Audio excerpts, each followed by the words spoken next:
1,40,000 से ज़्यादा सरकारी नौकरी देने का काम भजनलाल जी की सरकार ने किया है। और सभी मंत्रियों के यहाँ माननीय मुख्यमंत्री जी सीधा संवाद करते हैं, युवाओं से सीधा मिलते हैं। युवाओं का अगर कोई सोचता है तो वो भारतीय जनता पार्टी है। चाहे मेट्रो की हो, चाहे ERCP की हो, चाहे राजस्थान राइजनिंग के माध्यम से बड़े बड़े योजना राजस्थान को दिए और इसका श्रेय जाता है हमारे राजस्थान के यशस्वी मुख्यमंत्री जी को। और जहाँ तक कांग्रेस की बात है, वो दिल्ली जाते थे उनकी सरकार को बचाने के लिए, और आपने सबने देखा होगा वो 5 स्टार होटलों में बैठ के सरकार चला रहे थे। और आपने देखा जब भी हमारे मुख्यमंत्री जी दिल्ली जाते हैं तो जनता और राजस्थान की चिंता करते हैं, उनकी भलाई के लिए क्या हो सकता है, और उनके लिए हमेशा चाहे इंडस्ट्री क्षेत्र में हो, चाहे कृषि क्षेत्र में हो, बजट लेके आने का काम करते हैं। अब कांग्रेस सिमट के 1-2 राज्यों में रह गई है, और यहाँ भी इनकी स्थिति ये हो गई है कि अशोक गहलोत साहब को इनके राष्ट्रीय नेतृत्व ने दरकिनार कर दिया है। वो सिर्फ और सिर्फ अब मीडिया के माध्यम से काम करना चाहते हैं। आपने देखा होगा कहीं उनको कोई स्टेट में अभी चुनाव चल रहे, कहीं उनको नहीं भेजा जाता। हमने तो सुना है डोटासरा सीट को भी शायद उनका कार्यकाल हो गया, सचिन साहब आना चाह रहे हैं या जूली साहब आना चाह रहे हैं। बड़े बड़े उनके आपस के कंपटीशन, हम उसमें नहीं जाना चाहते। हम तो इतना कहना चाहते हैं। नमस्कार, संवाद पर आपका स्वागत है। मैं हूं चेतना शर्मा आपके साथ। इस वक्त हमारे साथ हैं बीजेपी प्रदेश महामंत्री भूपेंद्र सैनी जी। सर, आपका बहुत बहुत स्वागत है। धन्यवाद मैडम, आपका भी। सर, मैं ये जानना चाहूँगी कि बीजेपी युवाओं से क्या अपेक्षा कर रही है, क्योंकि एक तरफ चल रहे हैं यूथ कांग्रेस, आप देख रहे होंगे किस तरह से खींचातानी चल रही है, और विधानसभा चुनाव तक लड़ चुके प्रत्याशी लोग इस लाइन में खड़े हो गए हैं। क्या छात्र राजनीति इतनी ज़्यादा महत्वपूर्ण हो गई है कि राजनीति में घुसने का आखिरी मौका वही हो? देखिए, मैं राजस्थान के यशस्वी मुख्यमंत्री जी का धन्यवाद करूँगा। युवाओं के लिए जिस तरीके से वो काम कर रहे हैं, आपने देखा होगा लगभग 1,40,000 से ज़्यादा सरकारी नौकरी देने का काम भजनलाल जी की सरकार ने किया है। और आपने देखा होगा हमारे प्रदेश कार्यालय में और सभी मंत्रियों के यहाँ माननीय मुख्यमंत्री जी सीधा संवाद करते हैं, युवाओं से सीधा मिलते हैं। और जिस तरीके से बजट अभी हमारा आया, युवाओं के लिए आया, और बजट से पूर्व माननीय मुख्यमंत्री जी ने सभी युवाओं के साथ संवाद किया। और अभी आप प्रदेश कार्यालय में देख रहे हैं तो मैं समझता हूं कि 70% से ज़्यादा युवा हमारे प्रदेश कार्यालय में अभी पार्टी में काम करने के लिए, और निरंतर पार्टी अभियानों के माध्यम से युवाओं को जोड़ने का काम कर रही है। और देश के यशस्वी प्रधानमंत्री जी ने, ये तो हमारा देश ही युवाओं का है, और जिस तरीके से नई नवाचार किए, नए नवाचारों की राजस्थान सरकार और केंद्र की सरकार एक योजना लेकर आ रही है। और युवाओं के लिए भारतीय जनता पार्टी, हमारे तो मुख्यमंत्री जी बहुत युवा हैं, युवाओं का अगर कोई सोचता है तो वो भारतीय जनता पार्टी है। ये बिल्कुल सही कहा आपने। लेकिन जिस तरह से उनकी दिल्ली दौड़ को लेकर विपक्ष उन पर बार बार निशाना साधता है, लेकिन उनकी दिल्ली दौड़ का जो रिजल्ट देखने को मिला, प्रदेश को सौगात मिली करोड़ों की, उस पर मैं आपसे जानना चाहूँगी आपकी राय, और विपक्ष को जवाब भी। देखिए, मैं हमारे देश के यशस्वी प्रधानमंत्री जी का बहुत बहुत आभार और उनका धन्यवाद करेंगे कि राजस्थान को इतनी बड़ी सौगात, चाहे मेट्रो की हो, चाहे ERCP की हो, चाहे राजस्थान राइजनिंग के माध्यम से बड़े बड़े योजना राजस्थान को दिए, और इसका श्रेय जाता है हमारे राजस्थान के यशस्वी मुख्यमंत्री जी को। और जहाँ तक कांग्रेस की बात है, वो दिल्ली जाते थे उनकी सरकार को बचाने के लिए, और आपने सबने देखा होगा वो 5 स्टार होटलों में बैठ के सरकार चला रहे थे।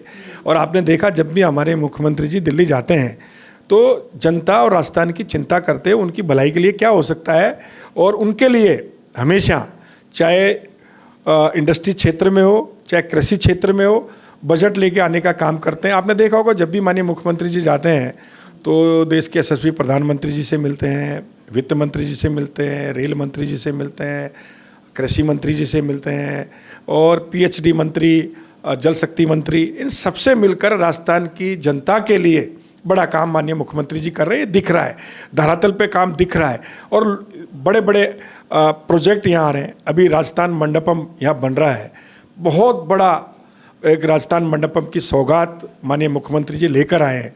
और मेट्रो की सौगात, इतना बड़ा फंड लेकर आए हैं। मैं तो कहूँ कि आज पार्टी कार्यालय में हमारे युवाओं ने मिठाई बांट के इसका स्वागत किया है। सभी महिला मोर्चा की टीम ने, पार्टी के लोगों ने इतनी बड़ी यहाँ खुशियाँ बांटी है। और हर जनता के लिए एक सौगात देने का काम प्रधानमंत्री जी कर रहे हैं और हमारे राजस्थान के मुख्यमंत्री जी लगातार 18-20 घंटे नियमित काम करके राजस्थान की जनता के भलाई के लिए काम कर रहे हैं। 3 बड़े अंतर जानना चाहूँगी आपसे, पूर्व मुख्यमंत्री और हाल ही के मुख्यमंत्री जी में कार्यकाल भले ही 2-2.5 साल का हुआ है, लेकिन 3 वो बड़े अंतर अभी मैं हमारे सामने दर्शकों को आपसे गिनवाना चाहूँगी। पहला, देखिए, मैं हमारे मुख्यमंत्री जी के बारे में बता दूं।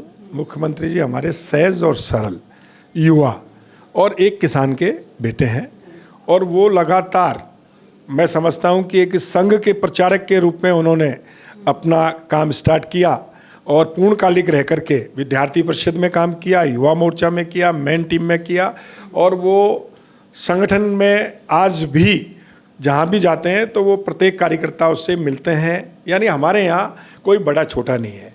हमारे भारतीय जनता पार्टी में चाहे हमारे प्रदेश के अध्यक्ष हो या आप देख रहे हो जिस तरीके से पार्टी कार्यालय में हमारे सभी पदाधिकारी यहाँ बैठकर नियमित जनता के और पार्टी कार्यकर्ताओं की सुनवाई करते हैं, ये बहुत बड़ा फ़र्क है। आपने देखा होगा कि कांग्रेस के राज में कांग्रेस के खुद मंत्री एक दूसरे के ऊपर आरोप लगा रहे थे। मुख्यमंत्री जी ने सरेआम कहा शिक्षा मंत्री को, आपने बिरला ऑडिटोरियम के कार्यक्रम में शिक्षा मंत्री को कहा कि पैसे चलते हैं, जनता ने कहा पैसे चलते हैं। ये फ़र्क दिखता है। उनके डिप्टी सीएम को उनके सीएम कहे कि नकारा निकम्मा, ये हमारे यहाँ नहीं चलता। और हमारे यहाँ हम किसी वोट की राजनीति नहीं करते। उनके यहाँ एक विशेष समुदाय के लिए वो लोग काम करते हैं और हम सनातन के लिए काम करते हैं। हम सभी 36 कौम के लिए काम करते हैं। ये बेसिक फ़र्क है। और आपने देखा होगा विकास की दृष्टि से मुख्यमंत्री जी ने जब बजट देने का काम किया तो उन्होंने 200 की 200 विधानसभा में बजट दिया। हमारे यहाँ जनता तो हमारी है, कहीं न कहीं अगर हमारे कुछ विधायक प्रत्याशी पीछे रह गए तो इसका मतलब ये नहीं है अब वहाँ पंचायती राज के चुनाव में हम जिला प्रमुख बनाएंगे, प्रधान बनाएंगे, चेयरमैन बनाएंगे, मेयर बनाएंगे। उस नाते से हम सबको साथ लेकर चलने का काम करते हैं और निश्चित रूप से ये बहुत बड़ा बेसिक फ़र्क है। कांग्रेस सिमट के 1-2 राज्यों में रह गई है और यहाँ भी इनकी स्थिति ये हो गई है कि अशोक गहलोत साहब को इनके राष्ट्रीय नेतृत्व ने दरकिनार कर दिया है। वो सिर्फ और सिर्फ अब मीडिया के माध्यम से काम करना चाहते हैं। आपने देखा होगा कहीं उनको कोई स्टेट में अभी चुनाव चल रहे, कहीं उनको नहीं भेजा जाता, तो बेचारे परेशान हो गए और निश्चित रूप से वो आप मीडिया का सहारा लेकर वो कुछ अपना कर रहे हैं। लेकिन अभी तो यहाँ बड़ा जंग चल रहा है। हमने तो सुना है डोटासरा सिंह को भी शायद उनका कार्यकाल हो गया, सचिन साहब आना चाह रहे हैं या जूली साहब आना चाह रहे हैं। बड़े बड़े उनके आपस के कंपटीशन, हम उसमें नहीं जाना चाहते। हम तो इतना कहना चाहते हैं कि माननीय मुख्यमंत्री जी राजस्थान की जनता के लिए 18 घंटे काम कर रहे हैं। सभी उनके मंत्री काम कर रहे हैं, सभी हमारे पार्टी के प्रदेश के पदाधिकारी काम कर रहे हैं, मोर्चों के अध्यक्ष काम कर रहे हैं, नीचे तक काम कर रहे हैं। देश के यशस्वी प्रधानमंत्री जी बाड़मेर आ रहे हैं 21 तारीख को। हम सब लोग माननीय प्रधानमंत्री जी को सुनने के लिए बाकी सौगात भी देंगे, बड़ी तैयारी कर रहे हैं। आज हमारे प्रदेश अध्यक्ष जी ने बैठक ली है और सभी को काम बांटा है। लगभग 3 लाख लोग पचपदरा की सभा में होने वाले हैं। तो ये है वो मुंह तोड़ जवाब जिसका जवाब खोजते फिरते थे ना आप। इस वीडियो में भूपेंद्र साहब ने साफ साफ कह दिया है कि ज़मीन और आसमान का फ़र्क है। पूर्व मुख्यमंत्री और हाल ही के मुख्यमंत्री में कोई तुलना ही संभव नहीं है यहाँ पर। सर बहुत बहुत शुक्रिया मुद्दे पर अपनी तीखी प्रक्रिया रखने के लिए। बड़े ही लाजवाब जवाब दिए आपने, जनता बहुत संतुष्ट हो गया आपके जवाब से। इसका मुझे पूरा धन्यवाद। आप निरंतर संवाद करते रहे, आपका बहुत बहुत धन्यवाद। शुक्रिया सर। कैमरामैन करण के साथ चेतना शर्मा संवाद के लिए। मुद्दों पर बेहतरीन बोल सकते हो आप, लेकिन आपके सोशल मीडिया पर उन वीडियोस को कोई देखता ही नहीं। देख भी ले तो विश्वसनीयता नहीं मिलती। अब आपके वीडियो को पूरा राजस्थान और पूरा देश देखेगा जब उसे 5 लाख से ज्यादा सब्सक्राइबर्स वाले डिजिटल न्यूज चैनल दिखाएंगे। इंस्टा, फेसबुक पर 4 लाख से ज्यादा लोग उसे देखेंगे और न्यूज चैनल की विश्वसनीयता उसके साथ आपको मिलेगी। न्यूज एंकर के साथ स्टूडियो में पॉडकास्ट हो या बिजनेस को लाखों लोगों तक पहुंचाना हो, जुड़िए लाखों फॉलोवर्स और करोड़ों की रीच वाले चैनल से जुड़ने के लिए आज ही व्हाट्सएप करो 9549700549 पर।